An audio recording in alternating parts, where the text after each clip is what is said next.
My friend Gabe's sister is having a big maple tree taken out, and he wondered if I wanted to mill up the trunk into slabs of wood. And I said, sure. Now, it's been a few years since I've done any big milling like this, so I got the saw out and I gave it a quick sharpen. The chain's in pretty good shape. Now, I had run it about a week ago just to make sure it still works, and it seemed to be okay. And the morning of the day that we were going to do this, I got up early to load up the truck. It's been raining a lot, so I didn't want to put things in the truck the day before and then have it all sit out and get wet. Since it's been a few years since I've done this, I had to spend a lot of time thinking through the process to make sure I had everything I was going to need. I always feel when doing these kinds of things like I'm going to the moon and I need to take every tool and everything I might possibly need. So I pretty much load the truck up and there isn't a whole lot of room for the wood that I'm going to get. But once everything was in, I could go. I stopped and got nice fresh gas for the saw. Now, I'm in Portland, and the tree is in Vancouver, Washington, so it's just a little bit north of Portland. So it's about a 45-minute drive or so. And luckily, we had pretty good weather this day. So I can cross the river into Washington. So this is the trunk. It's actually pretty big.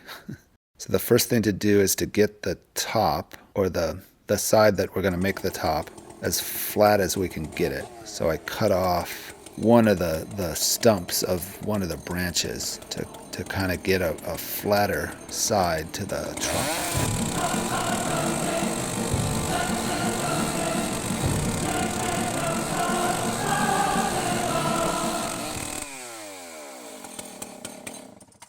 And once I've got the side fairly flat, I can attach a ladder to that side. And the ladder is going to act like a guide for the guide on the saw, so that I get a nice straight edge to cut against.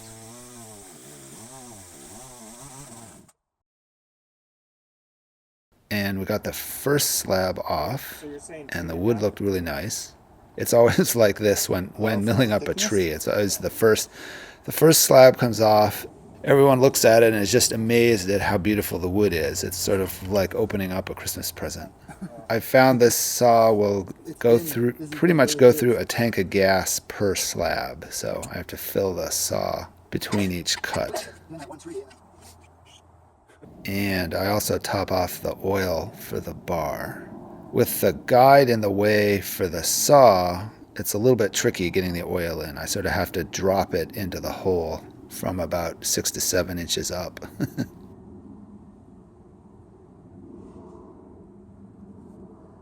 And then trying to start the saw.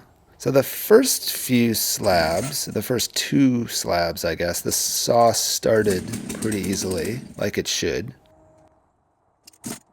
And you can see in this scene, the reason why the tree was getting taken out was that it was beginning to lift the garage, which is the little building in the background. And you can see how it's cracking.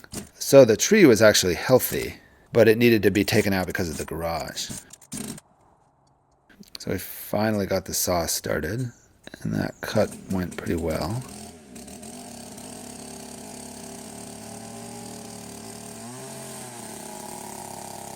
Now these are taking probably 15 to 20 minutes per slab.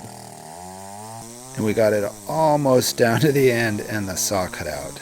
I'm not sure if it's because I let up on the throttle or because we ran out of gas or the saw just decided to quit. So what we ended up doing was pulling the big saw back, and then I used the smaller saw to just finish off the cut freehand. So I lost a little bit of the flat surface that I had, but we got the slab off. The saw really doesn't want to start when it's sideways. It's hard to start when it's upright, and it's almost impossible to start when it's sideways.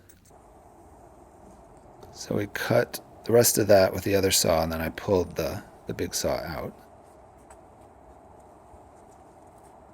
And then the slabs were getting really heavy as we were getting into the thick part of the trunk. This was about all we could lift.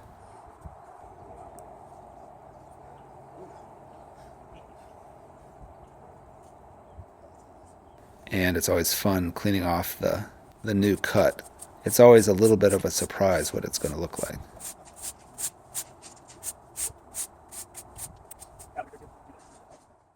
And then we pulled on the saw some more. We finally got it running, and we got down to right about here. And it felt a little bit like we'd hit something, and the saw quit.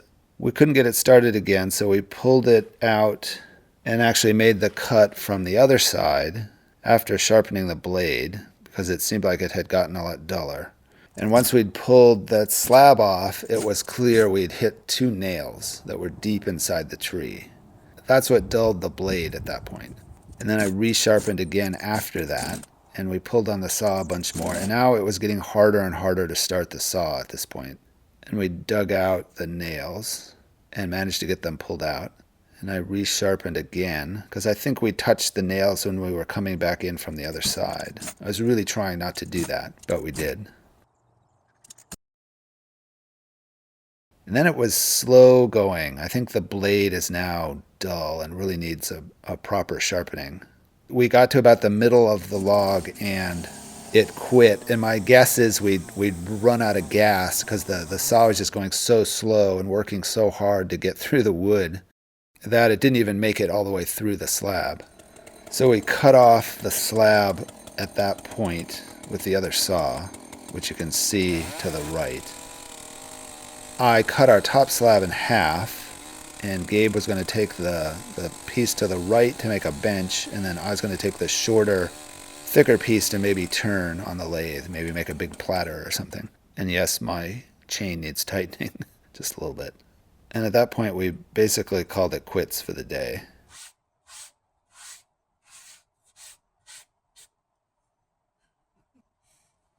And I brought everything home. I managed to score some pieces of the branches above the trunk to turn, hopefully. They had been cut into shorter lengths for firewood. So this isn't a big epic video with some beautiful object at the end. Just a day milling up a log, or milling up half a log. And we spent a lot of the day trying to get the saw started. So what I'd like to do is pose the question, because I know there'll be a few people watching this video that may have some insight into how to start one of these older chainsaws. So this is a McCulloch Super Pro 125. And it once it gets going, it runs great, but it's getting it started. You can pull and pull and pull and it won't start, and then all of a sudden it'll start, and I've never been able to figure out why. I'm usually really good at troubleshooting things and trying different things, and it's so frustrating. I found that getting fresh gas for it seems to really help, and keeping the carburetor tuned seems to really help. But today is just kind of a mystery, and you end up kind of wasting the day pulling on a rope, trying to get the saw started. So if anyone has any experience with this kind of thing or has any ideas, I would love to hear them. So where I ended up putting the wood, I picked a spot where I could back the truck right up to where it would be, because these pieces are really heavy. Or this one big piece that I got is really heavy. And the smaller piece I can put on the cart and then move into place. And I did put end grain sealer on this and the logs. But I'd like to get to cutting up the shorter log pieces in the next few weeks and do a rough turning on those to get them started, and do the big platter piece. So that's what a really hard day's worth of work looks like. 2 beautiful slabs of wood and one big chunk of wood.